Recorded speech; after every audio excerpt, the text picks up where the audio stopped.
Saksi korban atau saksi pelapor ya. Nah, dan memang sesuai dengan hukum acaranya yang pertama kali diperiksa itu harus saksi korban. Jadi kebetulan yang menjadi korban adalah Mbak Lintang sendiri. Bagaimana ceritanya itu biar lebih afdol kalau dia yang menjelaskan sendiri bagaimana dia bisa menjadi sedikit aja intisarinya aja. Intisarinya adalah SPK palsu pengadaan bansos yang bodong. Itu aja. Itu aja.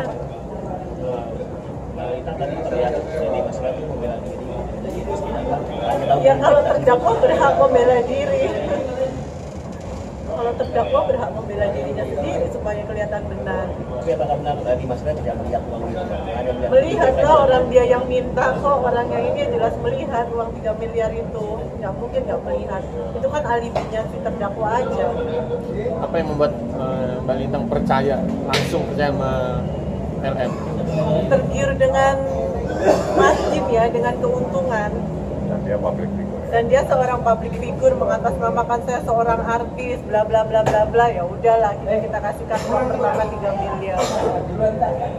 Tapi kenal sama dia sendiri dari kapan sih kalau Mbak Lintang?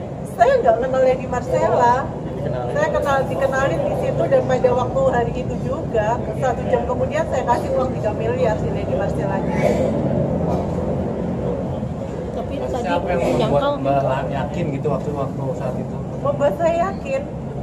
Apa ya? Yakin aja saya pada waktu itu. Tadi ini ada kecurigaan. Iya, diiming-imingin keuntungan yang banyak karena kan pada waktu itu Covid, cari uang susah, dapat keuntungan itu, oh ya udah alhamdulillah diambil. Nggak taunya ternyata SPK-nya bodong. Berarti baru hari itu kenal langsung dikasih juga? Iya, saya langsung kasih 3 miliar. 1 jam kemudian uang saya serahkan 3 miliar tersebut. Tadi LM tapi menyangkal di dalam. Ya itu haknya terdakwa untuk menyangkal, untuk pembelaan diri. Tapi untuk Mbak Lintang sendiri inginnya seperti apa sih? Inginnya seperti apa? Keinginannya? Keinginan saya, ya dia masuk ke penjara udah selesai. Duit balik? Enggak, saya nggak ingin duit balik. Kenapa? Ya nggak ingin, biarin aja lah. Karena ada selisih sekitar 20 miliar yang kena lagi ke Iya. Dan nggak menginginkan kembali juga? Enggak, saya enggak. Walaupun ada kerugian 20 miliar itu ya? Enggak ada, biarin aja. Nanti kalau total kerugian berapa Mbak? Sekitar 20 sekian. 20 sekian miliar. Jadi itu dari fasilitas yang diberikan oleh FS Capital. Jadi itu dia sebagai garantor atau penjamin, makanya dia yang harus bertanggung jawab untuk menyelesaikan utang-utang tersebut. Nah, saya meluruskan, uang yang 3 miliar itu dibenarkan dia ada di saat itu. Soal perdebatan siapa yang menerima itu urusan lain. Yang jelas benar ada uang di meja dan ada dia di situ. Soal siapa itu kan urusan lain. Kecuali dia menyangkal tidak pernah ada uang. Tapi Anda sudah mendengar sendiri bahwa benar ada uang 3 miliar dibawa oleh Mbak Lintang. Itu adalah awal uang diserahkan supaya keluar SPK. Nah, SPK inilah yang akan digunakan supaya cair kredit sebanyak 40 miliar. Itulah cerita awalnya. Makanya Mbak Lintang itu menyerahkan uang 3 miliar karena kalau dia tidak menyerahkan uang 3 miliar, SPK tidak akan keluar. Kalau SPK tidak akan keluar, tidak bisa dapatkan fasilitas kredit ini. Rangkaian peristiwa dan itu adalah bagian daripada bujuk rayunya.